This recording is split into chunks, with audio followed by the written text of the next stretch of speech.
No coração da Europa. Em uma época de sombras e mistérios, o mundo estava prestes a mudar para sempre.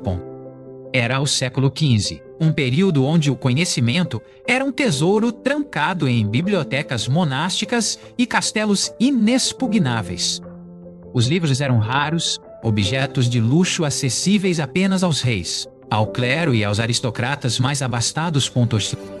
Cada página de um livro era copiada arduamente à mão, um processo que podia levar meses ou até anos para ser concluído. A ignorância cobria a terra como um manto pesado, sufocando o potencial humano e mantendo as massas na escuridão. Mas na cidade de Mogúncia, na Alemanha, uma criança nasceu com um destino que iluminaria o mundo. Seu nome era Johannes Jens Fleisch zur Laden zum Gutenberg, conhecido pela história simplesmente como Johannes Gutenberg. Nascido em uma família de patrícios, Gutenberg cresceu cercado pelo comércio e pela metalurgia, aprendendo os segredos dos ofícios. Ainda jovem, ele e sua família foram forçados a deixar Mogúncia devido a conflitos políticos locais, exilando-se em Estrasburgo. Em Estrasburgo, Gutenberg, um homem de mente inquieta e inventiva, começou a experimentar com metais e espelhos. Ele observava os peregrinos que viajavam para Aachen, buscando capturar a luz das relíquias sagradas com seus espelhos. Foi nessa época que uma ideia revolucionária começou a germinar em sua mente. Uma ideia que uniria metalurgia e escrita. Ele olhou para a prensa de vinho, uma máquina comum na época, e viu nela um potencial que ninguém mais havia percebido. Se uma prensa podia espremer uvas para fazer vinho, por que não poderia pressionar letras contra o papel? Gutenberg imaginou um sistema onde cada letra seria uma peça individual de metal, móvel e reutilizável. Isso permitiria compor páginas inteiras rapidamente, desmontá-las e usar as mesmas letras para a próxima página. Mas transformar essa visão em realidade exigiria anos de trabalho árduo, falhas frustrantes e um investimento imenso. Ele precisava criar uma liga metálica que fundisse facilmente, mas que fosse dura o suficiente para não deformar sob pressão. Após inúmeras tentativas, ele encontrou a combinação perfeita de chumbo, estanho e antimônio. Ele também precisava de uma tinta nova, pois a tinta à base de água usada pelos escribas escorria no metal. Inspirado pelas tintas dos pintores a óleo, ele desenvolveu uma tinta à base de óleo, rica, negra e aderente.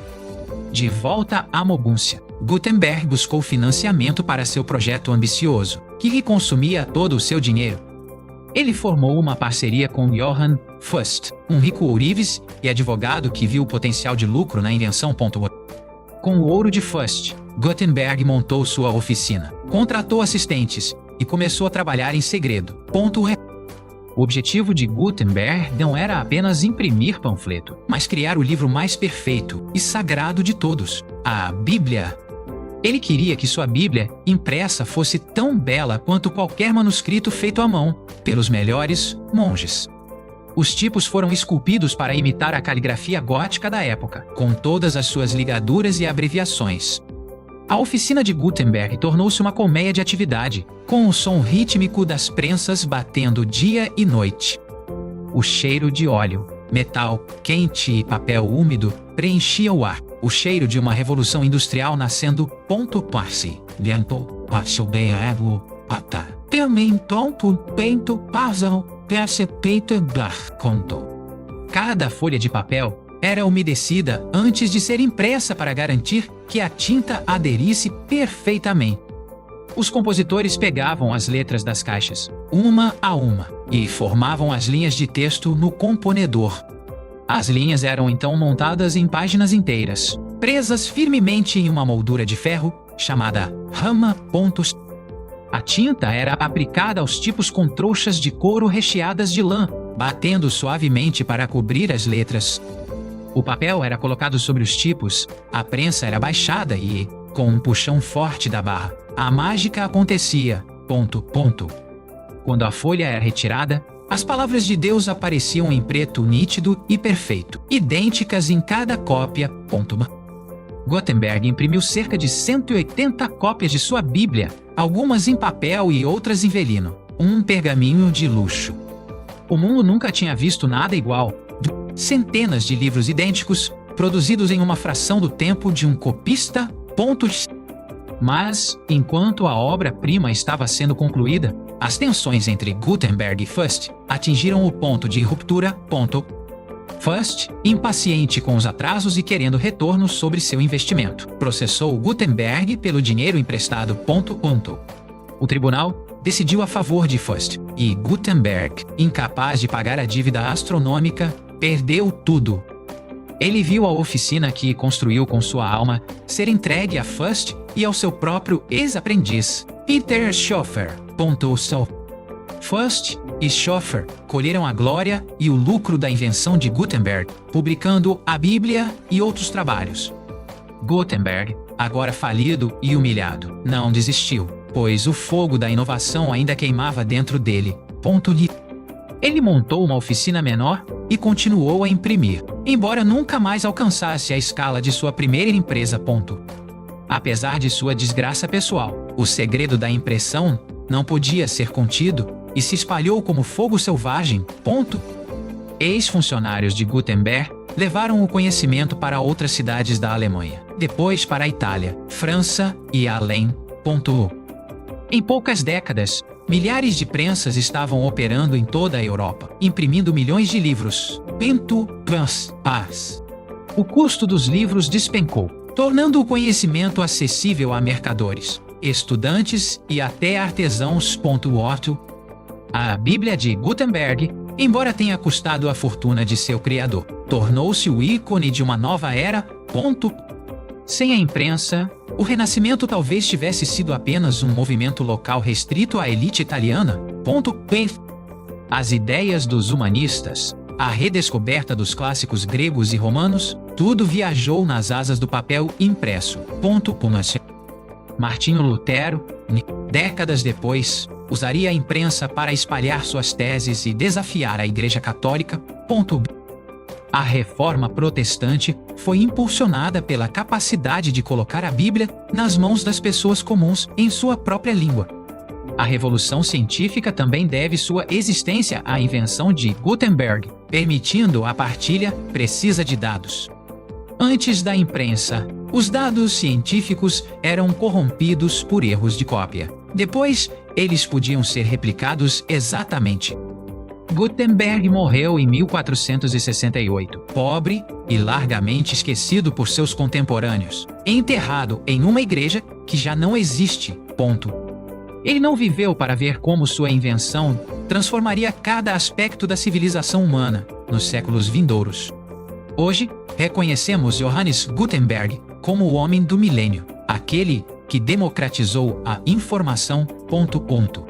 Cada jornal, cada revista, cada livro didático e até mesmo a internet tem suas raízes naquela oficina em moguncia.com.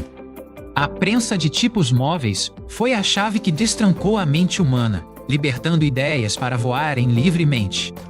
A história de Gutenberg é um lembrete de que uma única ideia, perseguida com paixão, pode mudar o destino do mundo. Seu legado não está apenas nos livros impressos, mas na liberdade de pensamento que eles proporcionaram. O barulho rítmico de sua prensa ecoa através dos séculos, o batimento cardíaco da modernidade. Gutenberg, o ourives que se tornou impressor, fundiu chumbo em ouro intelectual para toda a humanidade. Ele nos deu o poder de registrar nossa história, nossa ciência e nossas artes de forma indelével.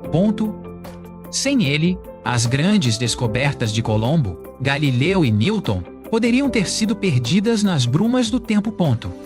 A educação em massa, a alfabetização universal e a opinião pública nasceram das entranhas de sua máquina.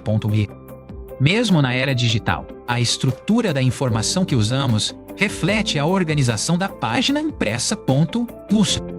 Johannes Gutenberg não apenas inventou um processo industrial, ele inventou a comunicação de massa. Sua vida foi marcada por lutas, traições e falências. mas seu triunfo final é imensurável. Ele provou que a tecnologia, quando usada para espalhar o conhecimento, é a força mais poderosa da Terra. A Bíblia de 42 linhas continua sendo um dos livros mais belos e valiosos já criados, um testemunho de sua arte. Cada letra impressa nela carrega o DNA da genialidade e da persistência de um homem obstinado. O mundo antes de Gutenberg era silencioso e isolado. O mundo depois dele tornou-se uma conversa global.